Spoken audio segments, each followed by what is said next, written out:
Bonjour à tous. Tout d'abord, permettez-moi de remercier Anima pour cette invitation à intervenir à cette conférence très intéressante qu'ils organisent avec leurs partenaires.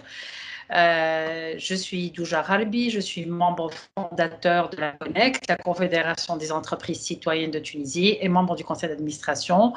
Et je suis en charge du projet, du programme RSE, Responsabilité des entreprises citoyennes, responsabilité sociale de l'entreprise, sociétale de l'entreprise. Excusez-moi. Donc, je vais partager avec vous ma présentation. Comme ça, on parle un peu plus en détail de la Connect et de ce qu'on fait dans le cadre de la RSE.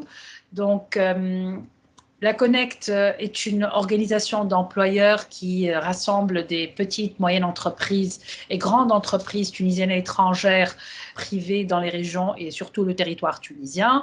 La mission principale de la Connect en tant que patronat est de défendre les intérêts de ses membres, de les représenter auprès des autorités publiques, des partenaires sociaux, etc. et travaille pour la promotion des entreprises et du secteur privé pour enrichir l'économie et améliorer le climat des affaires.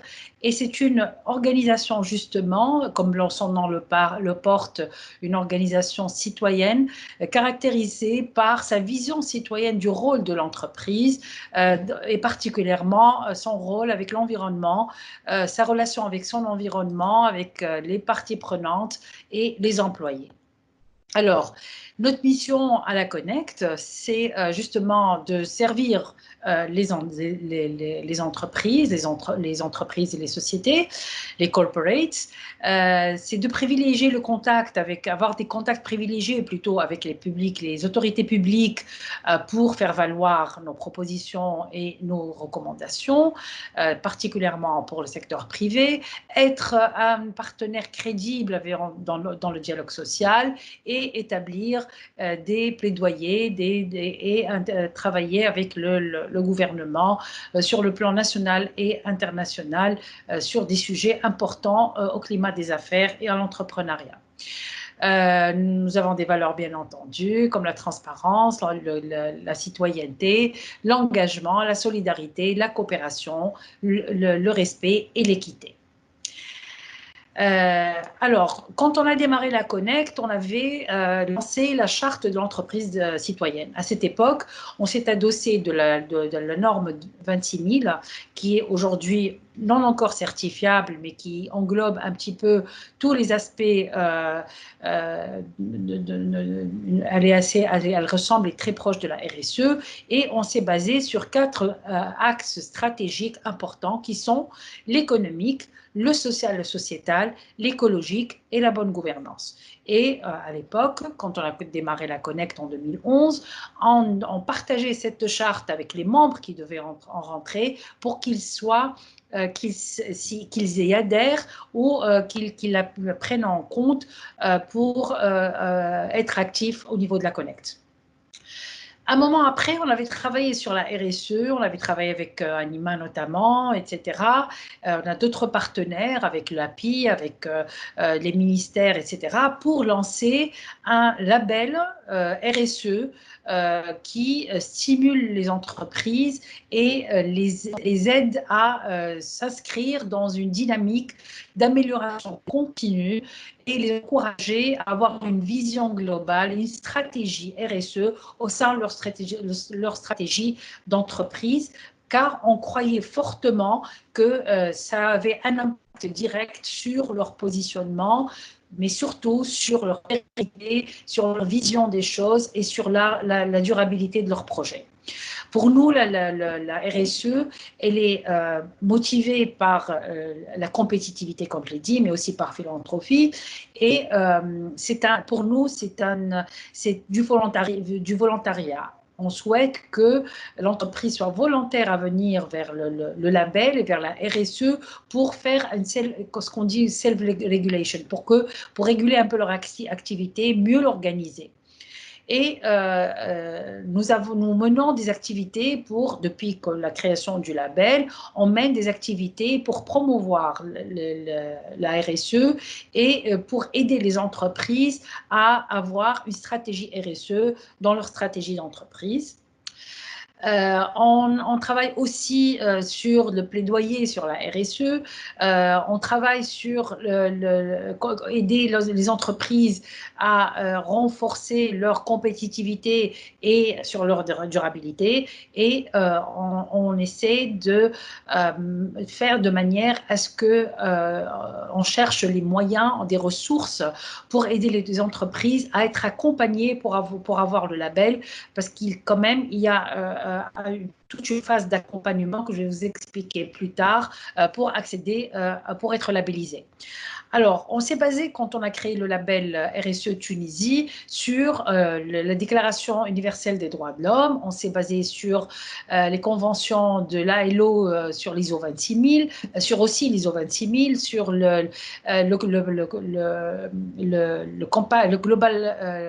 le Compact, l'United Nations Global Compact et la Convention de Rio. Mais aussi, on s'est basé aussi sur des référentiels nationaux, des expériences nationales qui ont été faites sur la RSE et sur la RSO, la responsabilité sociétale des organisations, sur le référentiel national de la charte de la Connect. On a fait aussi un benchmark sur les référentiels internationaux, sur les conventions, sur les expériences internationales. On a travaillé aussi, et plus particulièrement, sur les priorités nationales, comme de la Tunisie, comme l'emploi, comme le développement régional, etc. Et surtout, et on le dit, on n'arrête pas de le dire, sur les priorités de l'entreprise, parce qu'on est convaincu que chaque entreprise a sa propre RSE adaptée à ses propres besoins et à ses propres spécificités. Alors, la charte de l'entreprise citoyenne, donc elle comprend aussi un code de conduite pour vraiment montrer que l'entreprise est engagée dans une approche sociale responsable et engagée dans le développement durable. On a créé un guide CSR avec les 4 axes qui sont partis de la charte de la Connect pour mettre en place un référentiel à suivre pour la labellisation. Le référentiel donc est adossé sur les 4 dimensions que j'ai présentées tout à l'heure, qui sont l'économique, le social, la bonne gouvernance et l'environnemental. Et on est convaincu et on pense que c'est très important que l'entreprise va au-delà de l'aspect économique et du gain pour toucher les aspects environnementaux et sociaux et regarder toutes ces parties prenantes dans ce sens. Donc, on a fait, comme je vous ai dit, développer adossé sur l'ISO 26000. On a fait aussi, on encourage les entreprises à avoir une politique RSE et à intégrer les parties prenantes. On fait du fundraising pour trouver des financements pour aider les entreprises à obtenir le label. On a le guide, on fait de l'accompagnement aussi. Et on a un comité d'attribution du label. Alors, ces spécificités, c'est un label qui a été vraiment designé pour la Tunisie, bien sûr, mais qui est adaptable à tout autre pays, aujourd'hui avec des spécificités des entreprises et des petites entreprises tunisiennes. Il est aligné aux standards internationaux. Il a une approche d'amélioration continue, ce qui est important, avec un support technique et un accompagnement qu'on fait au fur et à mesure du travail. Donc, on a aujourd'hui un copil du label RSE. On a signé avec Bureau Veritas pour qu'elle fasse l'audit externe et donner la certification pour le label. On a un comité d'attribution du label. On a formé plus de 30 experts avec des backgrounds différents pour l'accompagnement des entreprises pour obtenir le label. On a aujourd'hui une dizaine d'entreprises qui sont dans le pipe, qui sont en train d'être labellisées. On a 4 entreprises labellisées, dont une entreprise publique qui est la Caisse de dépôt et de consignation tunisienne, puisque notre label touche et le public et le privé. Notre méthodologie est la suivante: on fait un diagnostic, on sensibilise, on fait de la formation, de capacity building dans l'entreprise. Ensuite, on fait un rapport de diagnostic pour dire, voilà, vous êtes à un niveau de label bronze, argent ou or, et on propose un plan d'accompagnement pour arriver au label, au niveau souhaité par l'entreprise. À la fin de la phase de l'accompagnement, il y a une évaluation interne qui se fait, c'est un audit à blanc. Ensuite, une évaluation qui est faite par le bureau Veritas pour donner la certification. Et on passe par la dernière étape qui est le comité d'attribution du label qui interviewe la direction générale pour vérifier son engagement à la responsabilité sociétale de l'entreprise. Voilà, donc c'est un peu notre process. Alors, notre label, comme je vous ai dit, il y a 3 niveaux pour qu'on puisse toucher le maximum d'entreprises, qu'elles soient petites, moyennes ou grandes entreprises. Et on commence par un label bronze qui, au moins, respecte les lois et la réglementation en vigueur, et puis qui respecte une partie des 4 axes développés. Ensuite, au-delà des lois, il y a le label argent.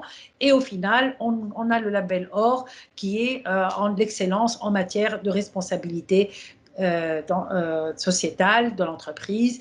Et ce qui est plus important pour nous, c'est un changement culturel au sein de l'entreprise et celle-ci devrait s'inscrire dans un processus d'amélioration continue.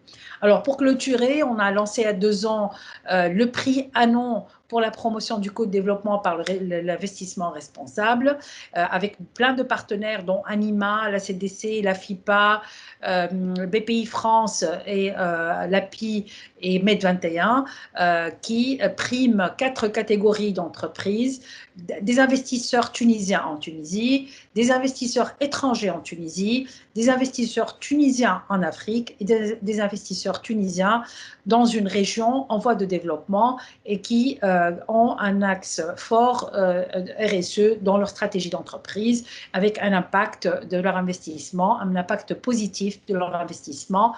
On avait tenu la 2e édition du prix Anon à Big avec BPI France à Paris en octobre 2019. On avait primé encore une fois 4 entreprises selon les catégories expliquées. Voilà. Je vous remercie pour votre attention. Merci encore pour l'invitation et je vous souhaite une belle conférence.